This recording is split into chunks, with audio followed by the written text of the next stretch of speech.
अस्सलामुअलैकुम, मैं हूं समर अब्बास। आज कराची में एक अफसोसनाक हादसा पेश आया जब लियारी के इलाके में कसीरुल मंजिला रिहायशी इमारत गिरने से कम अज कम 9 अफराद जमहग हो गए, जबकि खवातीन समेत मुतअद्दिद अफराद जख्मी हुए। रस्सी हुकाम के मुताबिक मलबे में 20 से 25 मजीद अफराद के दबे होने का खदशा है, जबकि रेस्क्यू ऑपरेशन रात भर जारी रहेगा। रिपोर्ट के मुताबिक गिरने वाली इमारत में 6 खानदान आबाद थे जो इस वक्त शदीद तकलीफ और कर्ब में मुब्तला हैं। सिंध हुकूमत ने तहकीकात के लिए आला सतह की कमेटी कायम कर दी है जो जिम्मेदारों की निशानदेही करके अपनी रिपोर्ट 3 दिन में वजीर बल्दियात को पेश करेगी। सिंध के वजीर बल्दियात ने मुतल्लिका इलाके के सिंध बिल्डिंग कंट्रोल अथॉरिटी से मुतल्लिका अफसरान को मुअत्तल करने के अहकाम भी जारी कर दिए हैं। वजीर आला सिंध मुराद अली शाह ने लियारी में बिल्डिंग गिरने के वाक़े का नोटिस लेते हुए SPCA से शहर भर की खस्ता हाल इमारतों की तफसीलात तलब कर ली हैं।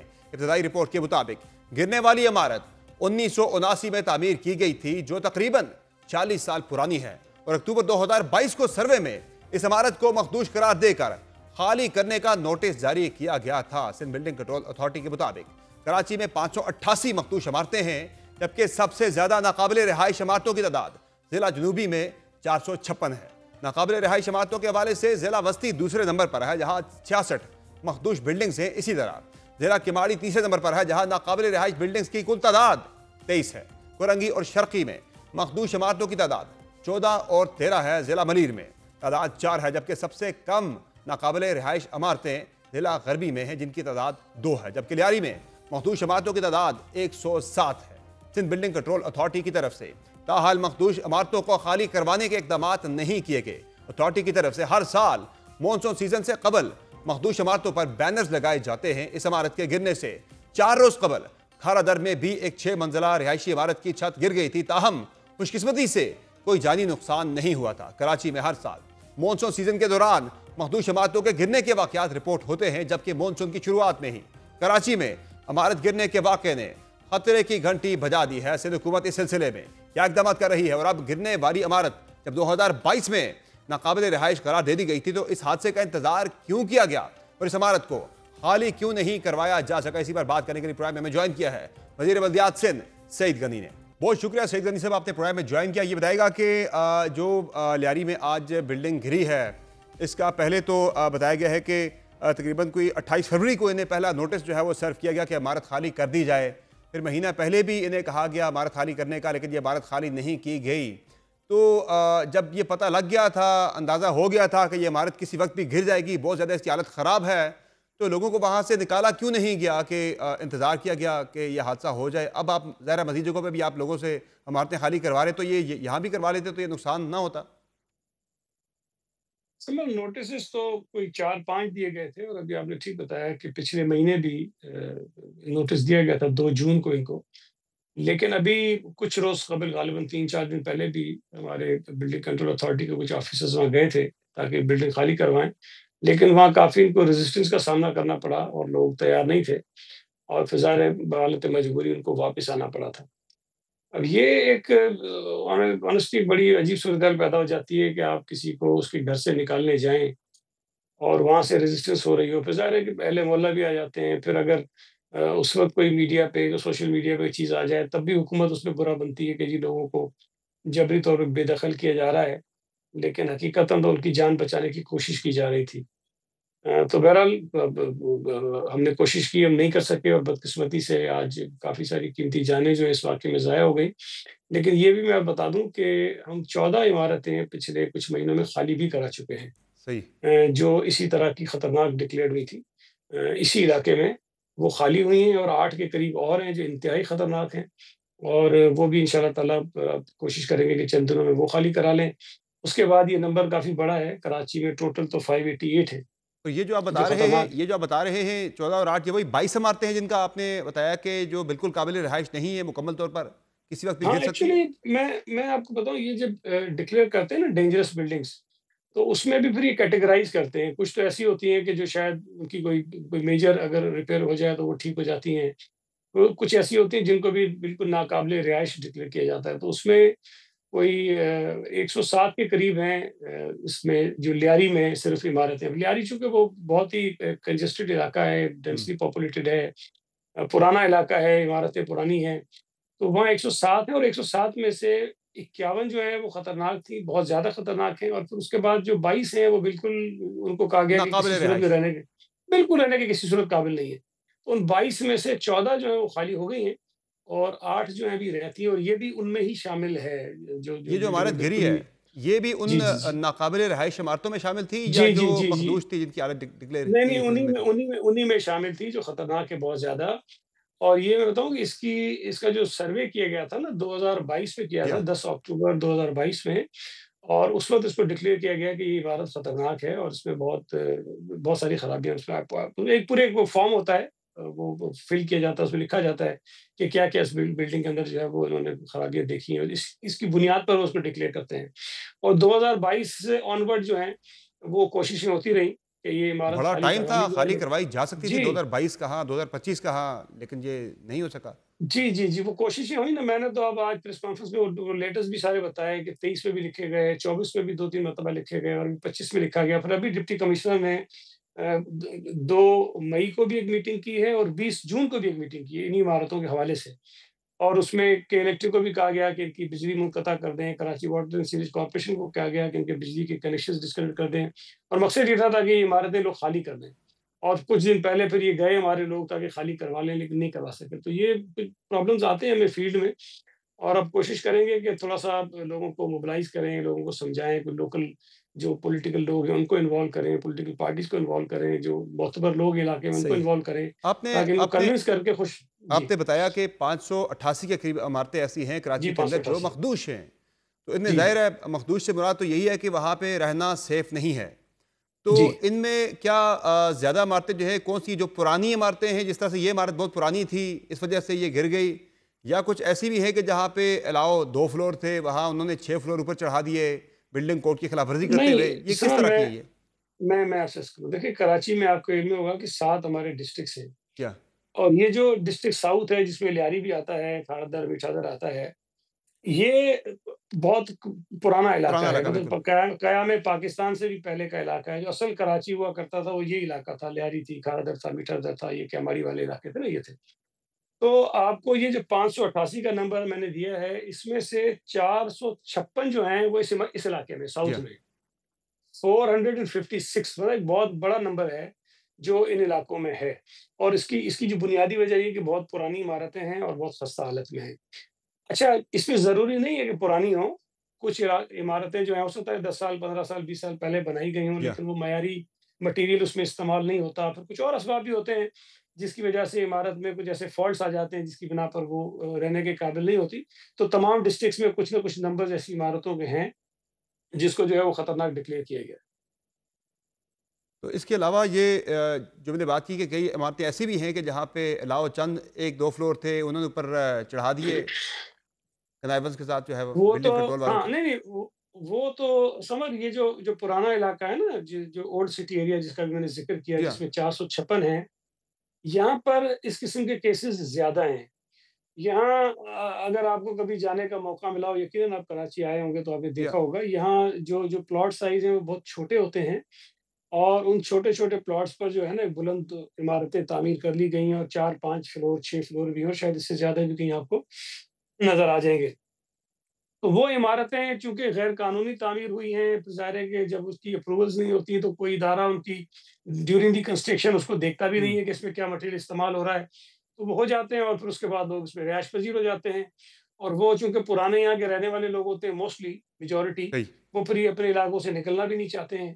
तो मुख्तलिफ जो है वो वजूहत होती हैं, लेकिन वो इमारतें शायद इसमें कम होंगी जिसका आप तज़किरा कर रहे हैं कि हालिया दिनों में तामीर हुई जी, होंगी, जी। और उसमें, लेकिन खुदा ना ख़ास्ता आगे चलकर 10 साल, 20 साल, 15 साल, 30 साल बाद जो है, उनकी भी यही सूरत-हाल होगी, चूँकि वो गैर मयारी तामीर होती है वो। अच्छा सईद अली साहब ज़ाहिर है ये बड़ा मसला है। अब कराची के अंदर ज़ाहिर है आगे मानसून शुरू हो चुका है और एक 2 रोज़ से शदीद स्पेल जो है मानसून का जो है वो उसकी फ़ोरकास्ट है कि तकरीबन 13-14 तक ये चलेगा मौजूदा जो स्पेल है। तो कराची में अर्बन फ्लडिंग का बड़ा मसला रहता है, तो उस दौरान भी ज़ाहिर है ये बिल्डिंग को ख़तरात होते हैं। जब ज़्यादा फ्लडिंग होती है, पुरानी बोसीदा इमारतें गिरती हैं, हर साल हम देखते हैं इस तरह के वाक़यात होते हैं। तो क्या कर रहे हैं आप पेश किए इक़दामात मानसून से पहले? देखिए, जैसे मैंने आपको बताया कि अभी रिसेंटली मीटिंग्स हुई डिप्टी कमिश्नर की, उसका पर्पज़ भी यही था चूँकि जो मानसून का सीज़न आता है उसमें शदीद बारिशों के इम्कानात हैं और फिर ये भी इम्कानात होते हैं कि उसमें बिल्डिंगें गिर भी सकती हैं। तो वहाँ लोगों को और इदारों को जो है आगाह किया जाता है, उनको थोड़ा-सा मोबिलाइज़ किया जाता है। अब ये एक बदनसीब वाक़या तो हुआ है, लेकिन मैं ये समझता हूँ कि इससे हमें बहुत सारी शायद चीज़ें सीखने को भी मिलेंगी और हमें थोड़ा-सा इसमें मज़ीद मोबिलाइज़ेशन में आसानी होगी। और शायद लोग इसको इससे 7-8 लोग तो जानें चली गई हैं, लेकिन मुमकिन है कि जो लोग और मज़ीद इन खतरनाक इमारतों में रहते हैं, उनको ये ज़्यादा रियलाइज़ेशन हो जाए कि जी हमें ठीक है, हमें अपने घर तो ज़्यादा अज़ीज़ है, लेकिन ऐसी सूरत-ए-हाल ना पैदा हो जाए कि घर भी ना रहे और जान भी ना रहे। तो ये वक्ती तो एक होता है, लेकिन लॉन्ग टर्म में फिर लोग भूल जाते हैं। 2021-22 में भी इस तरह का वाक़या हुआ था, इसी इलाके में हुआ था, एक इमारत गिरी थी, 18 से 20 बंदे उसमें अपनी जानें गँवा बैठे थे, लेकिन फिर वो वाक़या हुआ और फिर नहीं, लोगों ने इस फरामोश समय कर दिया। जैसे जैसे मैंने बताया ना कि अभी इमारतें हमने खाली करवाई भी हैं और इसमें मज़ीद तेज़ी लाएँगे और कोशिश करेंगे कि इमारतें जो खतरनाक हैं बहुत ज़्यादा, तो कैटेगरी जो इनकी बनाई हुई है, वो कैटेगराइज़ जो हमने की हैं, उसके हिसाब से इनको हम खाली कराना जो है शुरू कर दें। और ये भी बताएँ कि अब तक का जो रेस्क्यू ऑपरेशन है, उसमें क्या पेशरफ़्त है? कितने बंदों का मज़ीद जो है मलबे के नीचे मौजूद होने के हवाले से खदशा या इत्तलात हैं? अच्छा, इसमें इसमें देखें, एक तो मैं ये बता दूँ, ये शायद मैंने बात नहीं की, कि इस इमारत में जो लोग रहते थे, उनकी तादाद ज़्यादा थी। 100 के करीब बताई जा लेकिन रही है। हाँ, लेकिन चूँकि वो सुबह उनको महसूस हुआ कि कुछ इमारत ठीक नहीं है, तो काफ़ी लोग इस इमारत से निकल गए। एक झटका सुबह बिल्कुल और गिरने से पहले जी, जो है वो हाँ, महसूस किया तो गया था। उसमें हाँ, उसमें काफ़ी लोग जो इस इमारत से निकले और फिर कुछ लोग शायद वापस गए ताकि ये कुछ सामान-वामान उनका रह गया अंदर, तो वो उसको निकाल सकें। इस दौरान में ये बदनसीब वाक़या हो गया और काफ़ी लोग जो ज़ख्मी रिकवर हुए हैं, वो सीढ़ियों पे हुए हैं। चाहे इसका मतलब था कि या वो जा रहे थे या वो आ रहे थे। तो वहाँ से उनको जो है वो निकाला गया है। रेस्क्यू ऑपरेशन जो है वो कहाँ तक पहुँचा जी, है? जी। हाँ, देखिए, रेस्क्यू ऑपरेशन में एक तो प्रॉब्लम ये है कि वो जो इलाका है वो बहुत कंजेस्टेड है, तो हम लिमिटेड इक्विपमेंट जो है, मशीनरी वहाँ पे मूव कर सकें और वो काम कर रही है जितनी गुंजाइश वहाँ पे है। लेकिन चूँकि मलबा ज़्यादा है, तो इम्कान अल्लाह करे कि ऐसा हो कि जो लोग मलबे के नीचे हैं वो ज़िंदा हों, हम उनको निकालने में और कामयाब हो क्या जाएँ। अंदाज़े हैं, तो अंदाज़न कितने लोग मलबे के नीचे फँसे होने का उनका खदशा है? अच्छा, वो एग्ज़ैक्ट नंबर तो मैं नहीं बता सकता, लेकिन ग़ालिबन शायद ये कोई 20 के लगभग शायद लोग हो सकता है कि मज़ीद हों उसके अंदर। तो हमारी कोशिश ये है कि बड़ा मोहतात अंदाज़ में वो जो रेस्क्यू ऑपरेशन है वो करें, ताकि अगर लोग नीचे हों तो उनको हमारे ऑपरेशन से, हमारी इक्विपमेंट्स मशीनरी से उनको भी नुकसान ना पहुँचे और उनको रिकवर कर लें उससे। बहुत शुक्रिया सईद गनी साहब, आपने प्रोग्राम में ज्वाइन किया। नाज़रीन, आपने गुफ्तगू की वज़ीर बल्दियात सिंध सईद गनी की, जिनका कहना है कि रेस्क्यू ऑपरेशन इंतहाई एहतियात के साथ किया जा रहा है ताकि जो लोग मलबे के नीचे मौजूद हैं उन्हें नुकसान ना पहुँचेगा। किसी भी शख्स के उसमें ज़रा मज़ीद अफराद के ज़िंदा होने का इम्कान मौजूद है, तो इसलिए रेस्क्यू ऑपरेशन जो है वो जारी व सारी रहेगा रात भर भी।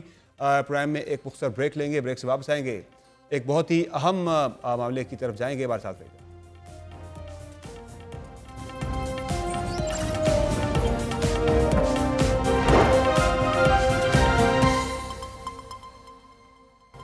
Welcome back.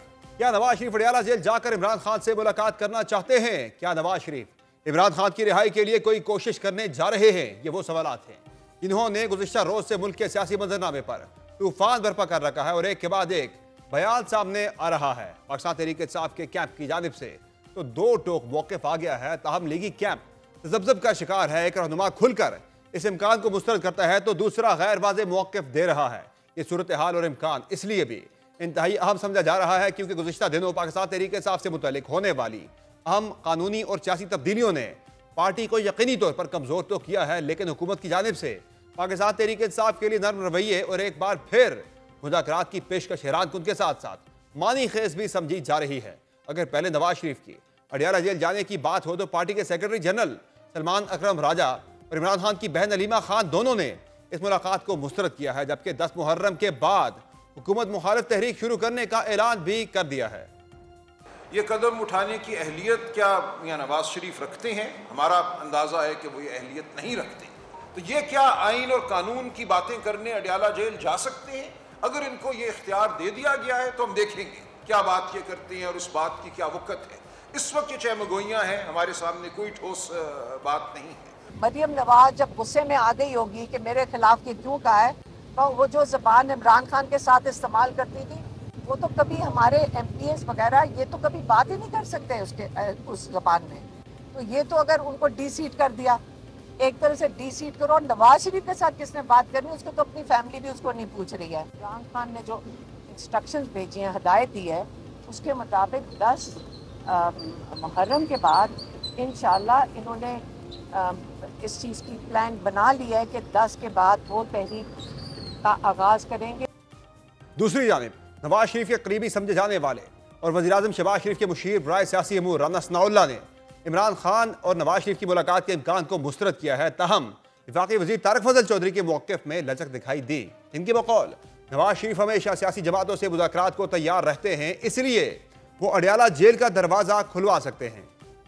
नवाज शरीफ और इमरान खान की सतह पर पाकिस्तान तहरीक इंसाफ और नून लीग के मुज़ाकरात नामुमकिन नहीं तो इंतहाई मुश्किल जरूर दिख रहे हैं। ताहम हुकूमत और पाकिस्तान तहरीक इंसाफ के दरमियान मुज़ाकरात को खारिज-उल-इम्कान करार नहीं दिया जा सकता। बिलखुसूस इस मुतालिक अब तहरीक इंसाफ के अंदर से आवाज़ें उठ रही है कि हुकूमत के साथ एक बार फिर मुज़ाकराती मेज़ पर बैठना चाहिए, लेकिन इस मुतालिक असल इम्तिहान इमरान खान की मंजूरी का है। हाल ही में एक अहम पेशरफ सामने आई जब कोट लखपत जेल में कैद पाकिस्तान तहरीक इंसाफ के 5 सीनियर रहनुमाओं ने हुकूमत और पाकिस्तान तहरीक इंसाफ के दरमियान फौरी मुज़ाकरात की हिमायत करते हुए एक खत पर दस्तखत किए।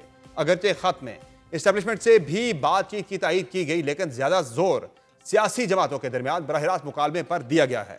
सियासी अदम इस्तेहकाम को कम करने के लिए एक बार फिर कौमी हुकूमत बनाने की बहस को भी छेड़ा गया है, जब गुज़िश्ता रोज अपोजिशन इत्तेहाद तहरीक तहफ़्फ़ुज़ आईन पाकिस्तान के सरबराह महमूद खान अजगज़ई ने कौमी हुकूमत के क़याम के लिए वज़ीर-ए-आज़म को मुज़ाकरात की पेशकश की है। एक तरफ सियासी मामलात को ठंडा करने की कोशिशें हो रही है तो दूसरी जानिब पंजाब और खैबर पख्तूनख्वा में पाकिस्तान तहरीक इंसाफ के खिलाफ महाअज़राई और केपी हुकूमत का तख्ता उलटने की बातें भी हो रही हैं।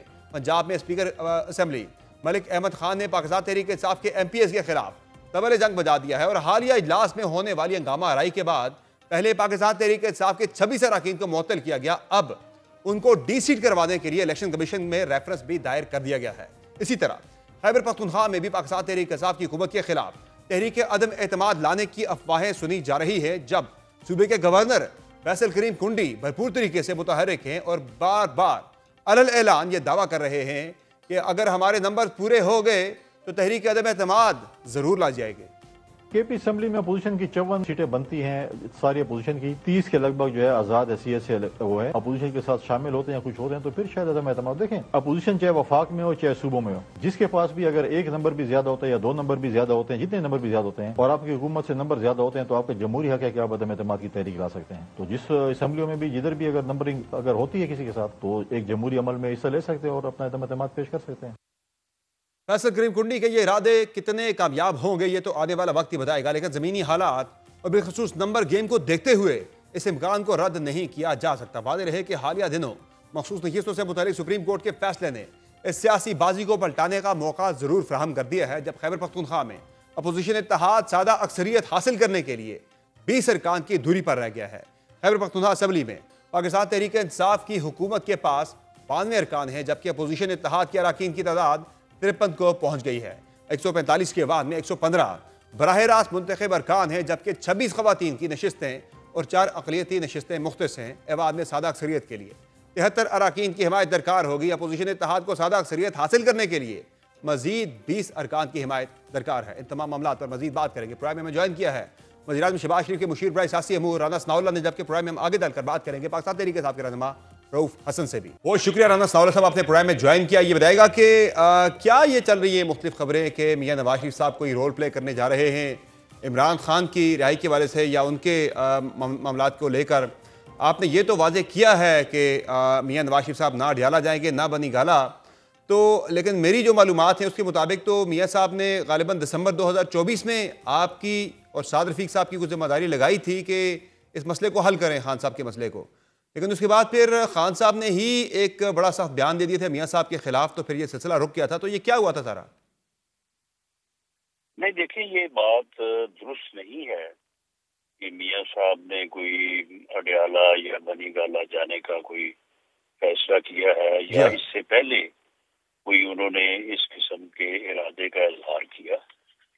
मियाँ साहब एक यानी जो है वो सीनियर तरीन सियासतदान और एक ऐसा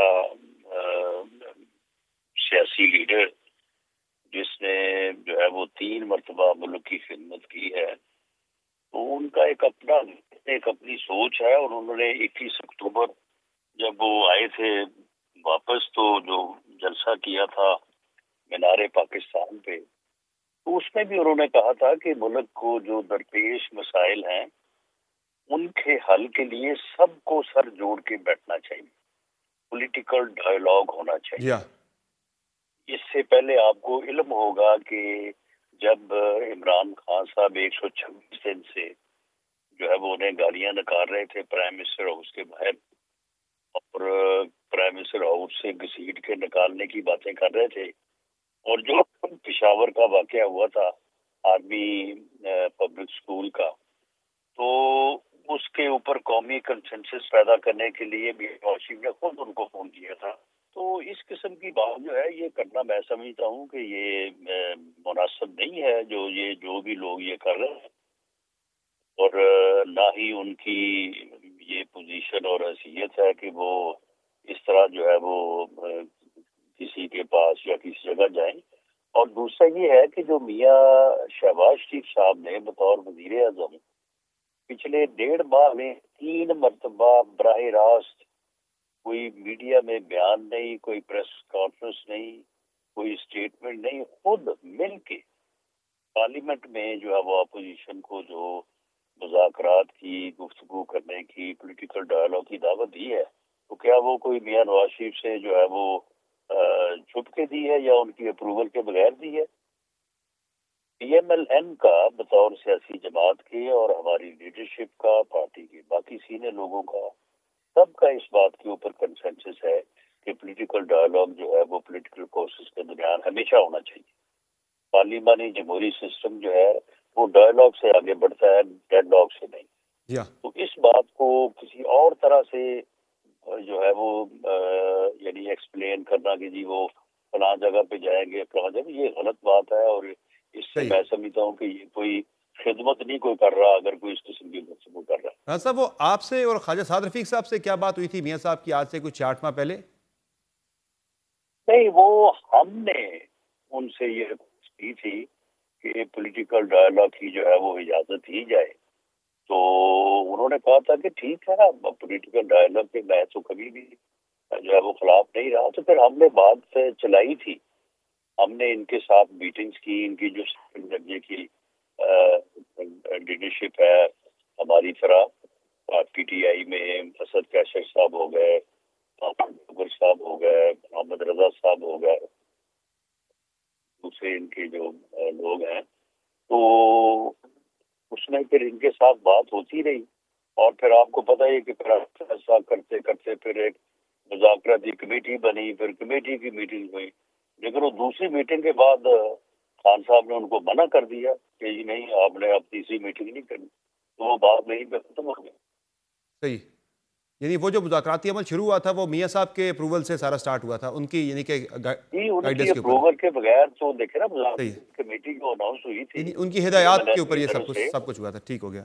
और सरदार याद सादक साहब ने उसको चेयर किया था, तो उनकी अप्रूवल के बगैर तो हो ही नहीं सकती थी। तो आज एज वी स्पीक राना साहब, मियां साहब की क्या सोच है इस सियासी मसले के हवाले से, जब आपकी उनसे रिसेंटली कोई बातचीत अगर हुई हो तो? देखिए, मैंने तो ये कहा कि ये अभी कल की तो बात है, जिस दिन ये बजट पास हुआ है तो प्राइम मिनिस्टर साहब ने अपोजिशन को, हालांकि वो सारा दिन जो है वो जो तहरीर करते हैं वो आपने सुनी होगी, तो उनकी सीटों पे जाके उनसे हाथ मिलाया, उनसे कहा कि जी गुफ्तगू होनी चाहिए, डायलॉग होना चाहिए, हमें बैठना चाहिए। तो ये कोई फिर मियां नवाज शरीफ साहब की अप्रूवल के बगैर उन्होंने कह दिया, लेकिन तो मियां नवाज शरीफ साहब की यही सोच है। सही है। राना साहब, तरीके से आप कह रही है, एक तरफ आप डायलॉग की बात कर रहे हैं, साथ साथ आप पंजाब असम्बली के अंदर हमारे अरकान को डी-सीट करने की तरफ जा रहे हैं, तो वाकईतन ये कोई सख्त इकदाम नहीं है कि डी-सीट करने के लिए इलेक्शन कमीशन से रजू कर लिया जाए? एहतजाज ही तो किया उन्होंने। चले, एहतजाज पार्लियामेंट के अंदर जब होता है, शदीद एहतजाज हो जाता है। आप भी जब अपोजिशन में थे तो तभी बड़ी किताबें चल गई थी, बजट बुक्स वगैरह आमने सामने अपोजिशन और हुकूमत के दरमियान काफ़ी सख्त एहतजाज यहाँ भी होता रहा है। तो इसमें एहतजाज की पादाश में बंदों को डी-सीट करवाने के लिए चले जाना, ये बहुत सख्त इकदाम नहीं है क्या? नहीं, तो हमें तो एहतजाज और हमें असम्बली में तकारीर की बुनियाद के ऊपर जो है वो उठा लिया जाता था और टॉर्चर किया जाता था। आपको पता ही है ना कि जो वाकया मेरे साथ पेश आया था। जी जी। तो उसकी बुनियाद जो है वो असम्बली की तकरीर ही थी, और मैंने कौन सा को वहाँ पे जो है वो बम चला दिया था। तो अब तो जो भी स्पीकर साहब ने किया है इन अकॉर्डेंस विद लॉ किया है, और अपोजिशन को चाहिए कि उनके साथ बात करें, डायलॉग करें, और जो इन्होंने उस दिन किया है वो तो देखे ना, वो तो अनएक्सेप्टेबल है। इस तरह की गुफ्तगू, इस तरह के नारे, इस तरह की गालियां जो है, ये तो कोई जवाब नहीं बनता और अच्छा नहीं लगता। सबकी खवातीन जो है वो जो हमारी असम्बली की मेंबर है, फिर वो वहाँ पे हमारी चीफ मिनिस्टर है, वो हमारे लिए बहुत एहतराम है, हमारी लीडर है। तो इनको चले जो पीछे हो गया है, कोई आगे की बात करें, कोई डायलॉग करें वहाँ पे। तो स्पीकर साहब ने जो किया वो इन अकॉर्डेंस में ला ही किया है ना, कानून सही उन्हें इजाजत देता है कि वो रेफरेंस दायर करें। उन्होंने कोई गैर कानूनी इकदाम तो नहीं उठाया, कोई इनके खिलाफ उन्होंने कोई इनको अफवाह तो नहीं दिया जैसे पहले होता रहा, जिसका मैंने जिक्र किया। तो इसमें जो है वो मैं समझता हूँ कि इनको ये चाहिए कि ये जिस किस्म का रवैया अपनाए हुए हैं वो इनके लिए और मजीद मुश्किलात जो है वो पैदा करेगी। और जाहिर है इससे इमरान खान की जो कैद है वो मजीद तवील होती जाएगी। वो तो जी उनको वैसे ही कैद हुई है। वो जो 190 मिलियन वाला केस है, देखिए वो केस जो है ना, वो बिल्कुल 2 जमा 2 4 है, डॉक्यूमेंटेड है वो, उसमें कोई गुंजाइश नहीं है। सही तो है। उसमें जो है वो सजा हुई है, तो वो तो पता नहीं 14 साल है या 10 साल है, तो वो तो भी काफी अच्छा है। तो आप कब तक उन्हें देख रहे हैं जेल के अंदर, बाहर आता नहीं देख रहे उन्हें कब तक? खैर आपकी भी एक सियासी आपका तजुर्बा है और कानूनी भी। देखिए इसमें जो इमरान खान साहब या पीटीआई जिस हाल को पहुंची है ना, इसमें हमारा आमद दखल कम और उनकी अपनी जो है वो पॉलिसीज, उनके फैसले। देखिए अगर ये पार्लियामेंट से ना दौड़ते जब इनके खिलाफ अदम एतमाद हुआ था, तो आप यकीन करें कि हमारी हुकूमत जो 16 माह चली है, शायद 16 हफ्ते भी उसका चलना मुश्किल हो जाता।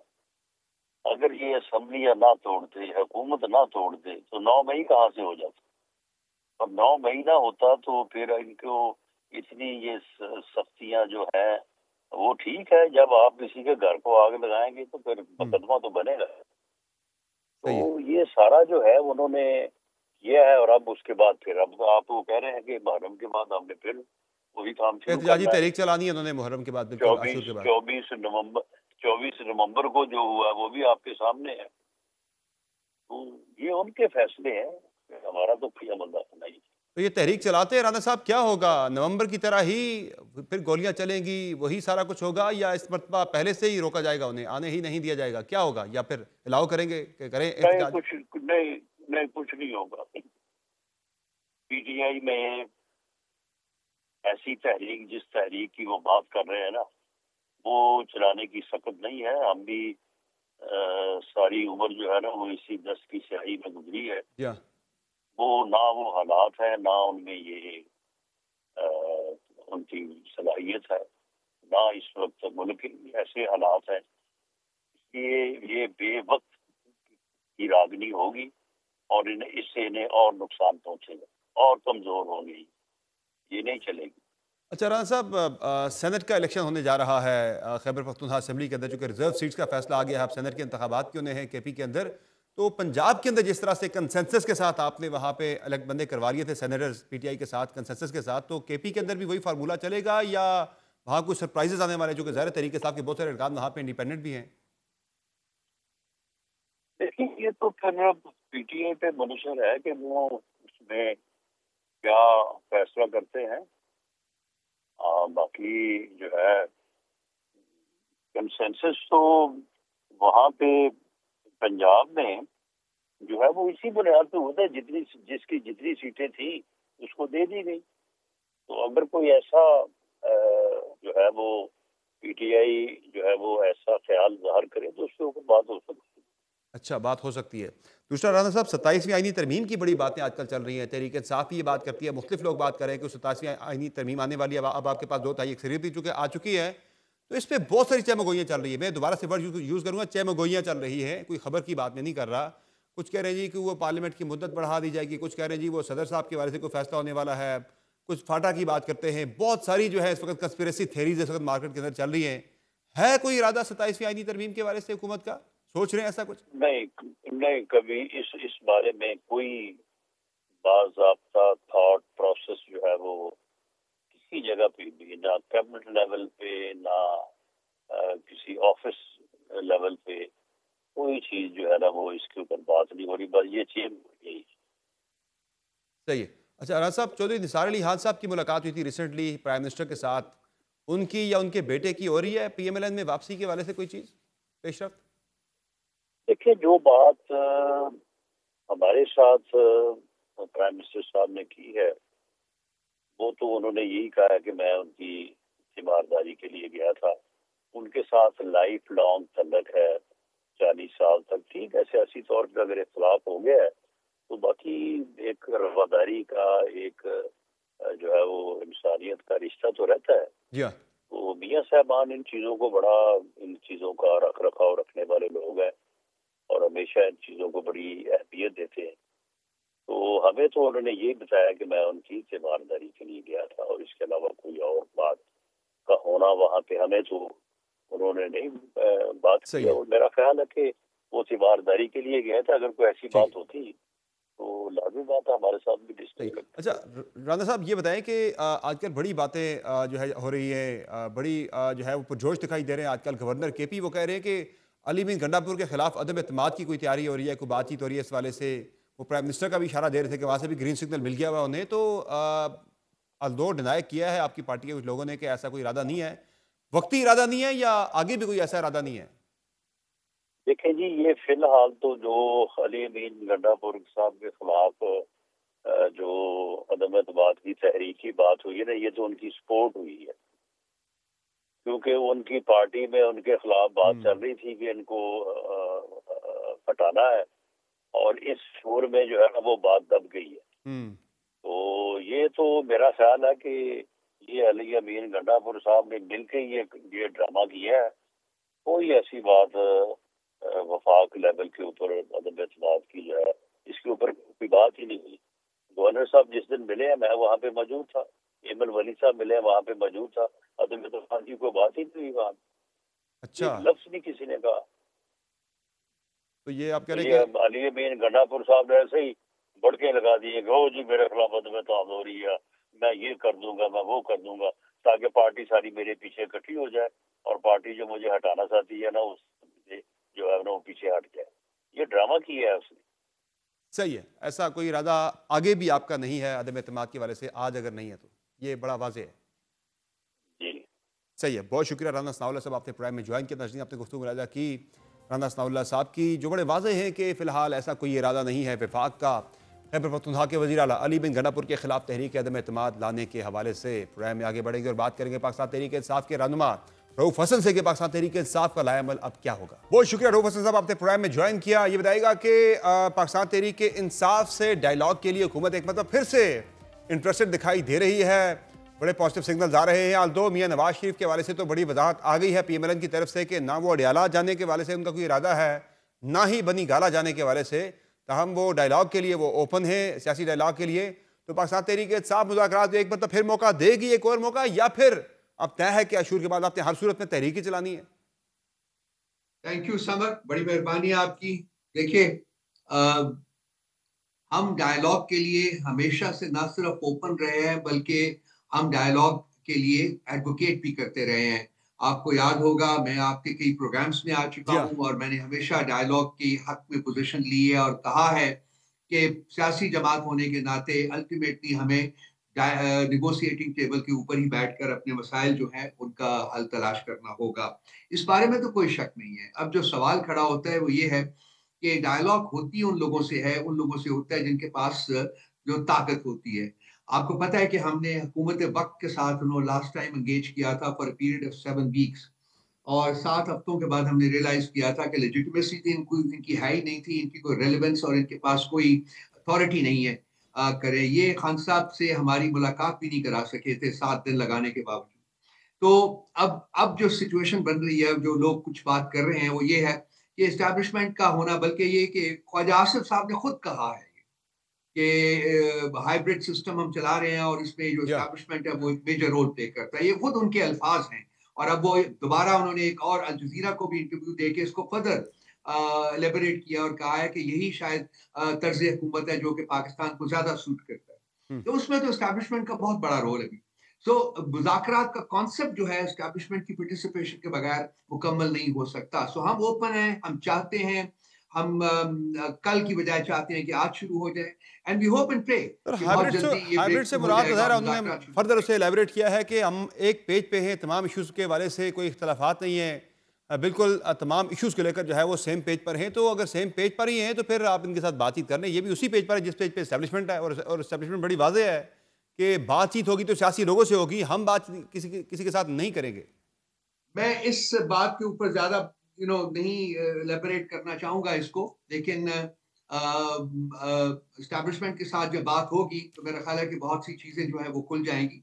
मुज़ाकरात होने चाहिए, मेरी कंटेंशन ये है, मैं रिपीट करता हूँ, मुज़ाकरात होने चाहिए, कल नहीं आज से शुरू होने चाहिए और एस्टैब्लिशमेंट के बगैर की पार्टिसिपेशन के बगैर बातचीत जो है इस हुकूमत से करना वो कोई मानी नहीं रखता। हालांकि हमारे अपने लोगों ने यानी पहले जो मैं आपकी बात से जो समझ पाया हूं, पहले तो आपकी राय बड़ी क्लियर हुआ करती थी कि हमने बात करनी है सियासी लोगों से नहीं, बल्कि हमने इस्टेब्लिशमेंट से, मुक्तदरा से हमने बातचीत करनी है। आज आप ये कह रहे हैं कि आप बातचीत इनसे भी कर सकते हैं, लेकिन उसमें कोई नुमाइंदा इस्टेब्लिशमेंट का भी मौजूद होना चाहिए, ऐसा ही है? देखिए, एस्टैब्लिशमेंट से बातचीत होगी मेरे भाई, लेकिन अगर वो उसको पॉलिटिकल कैमोफ्लेज देना चाहते हैं, यानी कि पॉलिटिकल किसी अपैरल में उसको रैप करना चाहते हैं, तो वो फैसला कर सकते हैं। वो फैसला कर सकते हैं अगर इनका एक बंदा, दो बंदे बैठना चाहें।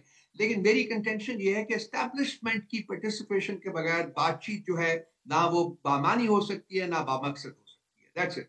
सही हो गया। और फिर अगर नहीं होता ऐसा तो फिर आप जा रहे हैं एक तहरीक की तरफ। तहरीक के बारे में भी कुछ देर पहले राना साउल्ला साहब से हम गुफ्तगू कर रहे थे, वो तो बड़े वाज़ेह हैं। वो कह रहे हैं कि एक तो तहरीक इंसाफ के अंदरूनी हालात भी जो हैं वो इतने ज़्यादा इस वक्त जो है वो सूट नहीं करते कि वो तहरीक चलाए, मुतहम्मल नहीं हो सकते। कह रहे हैं हालात भी ऐसे नहीं है, तहरीक चलाएंगे तो मजीद कमज़ोर होंगे।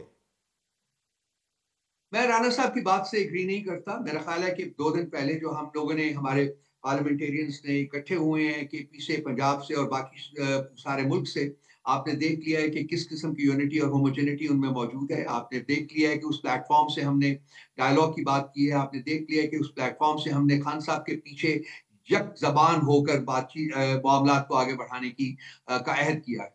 तो कोई डिविजन नहीं हो, आरा होती है। सबर साहब, मैं आपके साथ कई दफा अर्ज कर चुका हूँ, आरा होती हैं। इतनी बड़ी पॉलिटिकल पार्टी में आरा का होना कोई इतनी अनहोनी बात नहीं होती है, लेकिन हमारे पास ऐसे मैकेनिज्म्स मौजूद हैं पार्टी के इंटरनल प्लेटफॉर्म्स के ऊपर, जिससे कि ये तमाम चीजें जो हैं ये हल कर ली जाती हैं। और अब इस वक्त भी मेरा ख्याल है कि कोई इख्तलाफात नाम की कोई चीज जो है वो पीटीआई में मौजूद नहीं है। हम सब एक हैं खान साहब की लीडरशिप के पीछे। अच्छा, दूसरा ज़ाहिर है कुछ बातें चल रही हैं अदम एतमाद के हवाले से अली बिन गंडापुर साहब के खिलाफ। ज़ाहिर आपका जो पावर बेस है वो तो केपी है, और वो हुकूमत ही अगर आपके पास नहीं रहती तो फिर तहरीक चलाना मज़ीद मुश्किल हो जाएगा। ऑलरेडी जब इख्तियारात थे गंडापुर साहब के पास, पार्टी की तंजीम के भी वो जब थे सूबाई सदर, तो उस वक्त तो बड़ा मौसर उन्होंने एहतजाज किया, लेकिन जब वो जुनैद अकबर खान साहब को दी गई तो फिर चीज़ें जो है वो काफ़ी हद तक अफेक्ट हुई हैं, जिसका इकरार और एतराफ़ खुद जुनैद अकबर खान साहब भी कर चुके हैं। तो अब तो अगर उनकी हुकूमत डिस्लॉज कर दी जाती है, आल्दो इस वाले से जो गवर्नर के पी हैं वो तो बड़े जो है पुरअतमाद हैं कि हम गिरा सकते हैं, हटा सकते हैं, लेकिन नून लीग कह रही है कि हमारा ऐसा कोई इरादा फिलहाल नहीं है। तो वो खतरा आपको कितना लाक है कि अगर आप जाते तहरीक की तरफ तो वो कार्ड विफाक खेल सकता है अदम एतमाद के वाले से? खबर मेरा नहीं ख्याल कि ये लोग ऐसा कर सकते हैं। हाँ, इनके इरादे नेक नहीं है, इनके इरादे ठीक नहीं है। ये कोशिश तो पूरी करेंगे, जैसा कि गवर्नर केपी तो बार बार मेरा ख्याल है पिछले 3 दिन में वो 30 स्टेटमेंट्स दे चुके हैं जी कि हम गिराने जा रहे हैं। कहने की बजाय बेहतर है कि जी कोशिश करके देख लें। वो भी आज भी जो अददी जो अक्सरियत हमारी है वो कुछ थोड़ी बहुत नहीं है, बल्कि तकरीबन 50 सीटों की अददी अक्सरियत मौजूद है अभी भी हमारे पास। तो ये कितने बंदे खरीदेंगे? यहाँ मंडियां लगाने के बाहर है। ये सैक्स ऑफ नोट्स के साथ बैठते हैं। आसिफ जरदारी साहब माशाल्लाह खुद कुर्सी सदारत के ऊपर विराजमान होते हैं और पैसे बांटते हैं। हाँ, उसके बिल्कुल और आपकी पार्टी के अंदर लोगों के बिक जाने का रिवाज भी मौजूद है। और उसके बाद वो सियासी जनाजे बन जाने जो है वो सारी दुनिया ने देखा है, आपने भी देखा होगा। आज उनमें से बहुत से लोग हमारे दर के ऊपर फिर बैठे हुए हैं, कशकोल लिए जी कि हमें पार्टी में वापस ले लीजिए। यही वो चीज है जिसकी वजह से लोग जो है उनको पता है कि सियासी मुस्तकबिल जो पीटीआई में है उसका सियासी मुस्तकबिल पीटीआई के साथ है। अच्छा, अगर बाहर जाएंगे तो उन्हीं 28 लोगों की तरह ये भी सियासी जनाजे बन जाएंगे। तो ये बताएं कि खतरा है आगे, चूंकि सेनेट के इंतखाबात का शेड्यूल आज अनाउंस हो गया है केपी के अंदर सेनेट के इंतखाबात के लिए, जो कि नहीं हो सके थे। पंजाब के अंदर तो एक सेटलमेंट हुई थी जब सेनेट के इंतखाबात हुए थे। पंजाब में तहरीक इंसाफ और नून लीग ने मिलकर जो कोटे की सीटें बनती थी आपस में इत्तेफाक को इत्तेहाद से बांट ली थी। तो केपी के अंदर क्या होगा? यहाँ भी कोई आपके दरमियान कंसेंसस हो सकता है या फिर ऐसा नहीं करेंगे, जो आप कंटेस्ट करेंगे वहाँ पे? वैसे तो कोटे में आपकी 7 सीटें बनती हैं, 4 अपोजिशन की बनती हैं, तो लेकिन काफ़ी बड़े बड़े प्लेयर, मालदार पार्टियां वहाँ पे इलेक्शन लड़ने के लिए जो है वो आ रही है मैदान के अंदर। तो काफ़ी ज़्यादा खतरा इस बात का मौजूद है कि बंदे वहाँ पे बिक भी जाएं। तो क्या करेंगे, सेटलमेंट कर लेंगे नून लीग के साथ या इलेक्शन कॉन्टेस्ट करेंगे? बंदे नहीं बिकेंगे भाई, take it from me. Number 1। Number 2, ये फैसला असूलन जो है वो पार्लियामेंट्री पार्टीज करती हैं और मेरा ख्याल वही ये फैसला करेंगी कि आपने इलेक्शन करना है। और ये इट ऑल्सो डिपेंड्स ऑन के जी बात दूसरी जो पार्टीज है हमारी हमारी ऑपोजिशन पार्टीज जो है वहाँ, वो उनका क्या अप्रोच है, उनकी क्या एटीट्यूड है इस सिलसिले में। तो मेरा ख्याल इन तमाम अनासर को सामने रख कर फैसला किया जाएगा कि क्या इलेक्शन होने हैं या फिर जैसा कि आपने रेफरेंस दिया है कि पंजाब की तरह यहाँ भी जो हमारी है वो हम ले लेंगे, जो उनकी है वो ले लेंगे, दैट काइंड ऑफ थिंग। सही है। अच्छा, दूसरा ये बताएं कि मौलाना फजलुर रहमान साहब ने कोई यकीन दहानी करवाई है तहरीक इंसाफ को कि अगर अदम एतमाद आती है तो वो इसका हिस्सा नहीं बनेंगे? उन्होंने ये कहा है जी कि हम किसी किस्म की अदम एतमाद का ना सोच रहे हैं, ना सोचेंगे, नहीं करेंगे, ये उन्होंने कहा है। सो इसका मतलब वही है जो आप फरमा रहे हैं, लेकिन उनके ये अल्फाज नहीं थे जो आपने बोले। लेकिन इशारा यही था, पैगाम यही था कि अदम एतमाद का ऐसा वो नहीं बनेंगे। वो उन्होंने कहा है जी कि हम सोच भी नहीं रहे इस चीज का। सो मेरा ख्याल है कि आपकी स्टेटमेंट से ज्यादा पावरफुल स्टेटमेंट है। अच्छा, दूसरा ये बताएं कि अब इस सारी लड़ाई के अंदर एक मसला जो तहरीक इंसाफ का सबसे बड़ा मौजूद है, एग्जिस्ट कर रहा है आज के दिन भी, और शायद वो लंबा चले। इमरान खान की रिहाई का जो मामला है वो बज़ाहिर लग रहा है कि वो तवील होता जा रहा है। पहले पार्टी के अंदर अंदरूनी इख्तलाफात रहे, जो हिकमत अमली रही वो इतनी मौसर नहीं रही, तो अब जो तहरीक चलाने जा रहे हैं उसमें कॉन्फिडेंट हैं कि इमरान खान को बाहर ले आएंगे आप लोग? देखिए, आपने पाकिस्तान की 76 साल पॉलिटिकल तारीख देखी हुई है। हालात बदलते देर नहीं लगती है। ऑलरेडी देर बहुत हो गई है, 3 साल हो गए हैं, 2 साल से खान साहब जो है वो जेल में है। हालात बदलते देर नहीं लगती। हमें पूरी उम्मीद है कि शायद हमें तहरीक तक जाना ही ना पड़े। हम आज जैसा कि मैंने कहा है कि बहुत बेहतर होगा मुल्क के लिए, रियासत के लिए, अवाम के लिए, पाकिस्तान के की डेमोक्रेसी के लिए कि एक टेबल के ऊपर बैठकर इन मामलात को हल कर लिया जाए और एक शख्स जो कि बगैर किसी गुनाह के 2 साल से जेल में डाला गया है उसको छोड़ दिया जाए।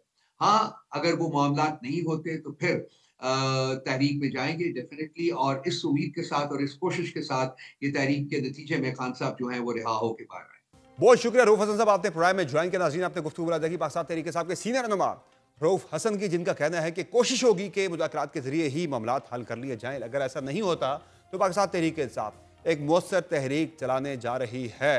प्रोग्राम में एक मुख्तर ब्रेक लेंगे, ब्रेक से वापस आएंगे, बात करेंगे अमेरिका फिर से ईरान के साथ जौहरी मामलात पर जो डायलॉग थे वो शुरू करने जा रहा है, और साथ साथ जो शाम और इजराइल के दरमियान बातचीत हो रही है वो क्या है, मामला किस तरफ जा सकता है, बात करेंगे ब्रेक के बाद। हमारे साथ रहिएगा।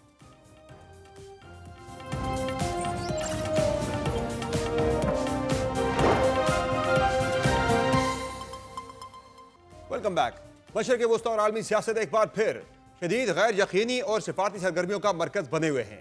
अमेरिका बैक वक्त कई तनाज़ात में उलझा हुआ है। इसराइल ईरान जंग बंदी के बाद एक बार फिर ईरान से जौहरी मुज़ाकरात की बहाली की कोशिश कर रहा है, तो गजा जंग बंदी के लिए कतर मिस्र और इसराइल के साथ मिलकर सालिसी में मसरूफ है। ताज़ा तरीन रिपोर्ट्स के मुताबिक अमेरिका आइंदा हफ्ते ईरान के साथ जौहरी प्रोग्राम पर मुज़ाकरात की बहाली पर गौर कर रहा है। अमेरिकी ज़राए इब्लाग के मुताबिक मशरक़ वस्ता में अमेरिका के खुसूसी नुमाइंदे स्टीव विटकॉफ की ओस्लो में ईरानी वज़ीर ख़ारजा अब्बास इराक़ची से मुलाकात मुतवक्के है। ताहम इस मुलाकात की हतमी तारीख तय नहीं की गई और न ही दोनों ममालिक ने इसकी सरकारी सतह पर तस्दीक की है। ईरानी वज़ारत ख़ारजा के तर्जुमान इस्माइल मकाई ने अमेरिकी मीडिया को वाज़ेह किया है कि जब तक अमेरिका अपनी दोहरी पॉलिसी तर्क नहीं करता किसी किस्म के बामकसद मुज़ाकरात मुमकिन नहीं। अगर वाइट हाउस की नीयत साफ होती और माजी की तरह फरेबकारी का सिलसिला बंद होता तो ईरान सफारतकारी का दरवाज़ा खुला रखता। अगर अहम बात यह है कि इस मुतालिक अमेरिका की पॉलिसी मुतजाद भी है। एक तरफ वाशिंगटन ने मुज़ाकरात का इंदिया दिया तो दूसरी जानिब ईरान पर मजीद इक़्तिसादी पाबंदियां बढ़ा रहा है। अमेरिकी महकमा खजाना ने ईरानी तेल की गैर कानूनी तजारत में मुलव्वस नेटवर्क पर नई पाबंदियां आयद कर दी हैं, जिनमें इराकी बरतानवी शहरी सलीम अहमद सईद और उनकी कंपनी VS टैंकर्स में शामिल हैं। उन पर इल्जाम है कि वो 2020 से ईरानी तेल को इराकी तेल जाहिर करके स्मगलिंग में मुलव्वस रहे और इस नेटवर्क के जरिए अरबों डॉलर्स का फायदा ईरान की पासदारान इनकलाब और हिजबुल्लाह जैसे ग्रोहों को पहुंचाया गया। इसके अलावा हिजबुल्लाह के मालियाती इदारे अलकर्ज अल हसन से मुंसलिक कई आला ओहदेदारों और इदारों पर भी पाबंदियां आयद की गई हैं। अमरीका का कहना है कि इन इक़दाम का मकसद ईरान की माली रसाई रोकना और उसकी गैर मुस्तहकम सरगर्मियों को महदूद करना है। इसी तनाजुर में अमरीका खित्ते की दीगर ताकतों को भी ईरान पर दबाव बढ़ाने के लिए तैयार कर रहा है। इस मुतालिक सऊदी वज़ीर दिफा शहजादा खालिद बिन सलमान ने हाल ही में व्हाइट हाउस में सदर ट्रंप से मुलाकात की, जहां ईरान के साथ कशीदगी कम करने की राहें तलाश की गई। इत्तलात के मुताबिक इस मुलाकात के बाद शहजादा खालिद ने ईरानी चीफ ऑफ स्टाफ से टेलीफोन पर बात की, जिससे अंदाजा होता है कि सऊदी अरब खित्ते में कशीदगी को कम करने के लिए दो तरफा रवाबित को फाल रखना चाहता है। ईरान अमरीका के दरमियान मामलात किस जानिब जाएंगे, इस मुतालिक फिलहाल गैर यकीनी बरकरार है। दूसरी जानिब गजा की बात हो तो यहाँ भी अमरीकी सदर अपना पूरा जोर लगाकर मुतनाज़ इब्राहिम अकॉर्ड को नाफिज करवाना चाहते हैं। सितम यह है कि अमरीकी सदर इसराइली वज़ीर आज़म के साथ मिलकर गजा की ज़मीन को गसब करवाना चाहते हैं, तो वहाँ की आवाम के साथ खेली जाने वाली खून की होली को मुसलसल नज़रअंदाज किए हुए हैं। अरब मीडिया के मुताबिक इसराइली फौज ने सिर्फ 2 दिन में 300 से जायद फलस्तीनियों को शहीद और सैकड़ों को जख्मी किया है। वजारत सेहत के मुताबिक गुज़िश्ता 24 घंटों के दौरान गजा की पट्टी में इसराइली हमलों में कम अज कम 118 फलस्तीनी शहीद और 581 जख्मी हुए हैं।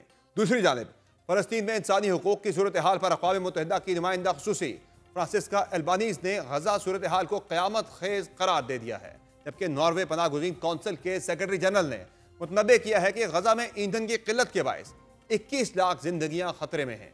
ये कोई लॉजिस्टिक नहीं बल्कि जिंदगी और मौत का मामला है। इस बहरान के पेश नज़र अमरीका, कतर और मिस्र ने एक 60 रोज़ा जंगबंदी का मुजव्वज़ा मंसूबा भी पेश किया है। खबर रसाई इदारे रॉयटर्स के मुताबिक मुज़ाकरात से वाकिफ एक एहलकार ने बताया कि गजा में 60 रोज़ जंगबंदी के लिए अमरीकी हिमायत याफ्ता मुजव्वज़ा मंसूबे में कैदियों की मरहलावार रिहाई, मैसूर इलाके से इसराइली अफवाज का इनखला और तनाज़े के खात्मे के लिए मुज़ाकरात शामिल हैं।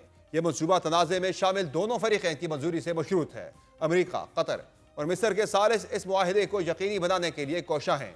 रॉयटर्स के मुताबिक इस मनसूबे में फ़लस्तीनी इलाके में दुश्मनी के मुस्तकिल खात्मे के लिए मुज़ाकरात की शिक़ें भी शामिल हैं। मुजव्वज़ा मनसूबे के तहत 10 इसराइली कैदियों को वापस किया जाएगा, जबकि 18 दीगर की लाशें लौटाई जाएंगी।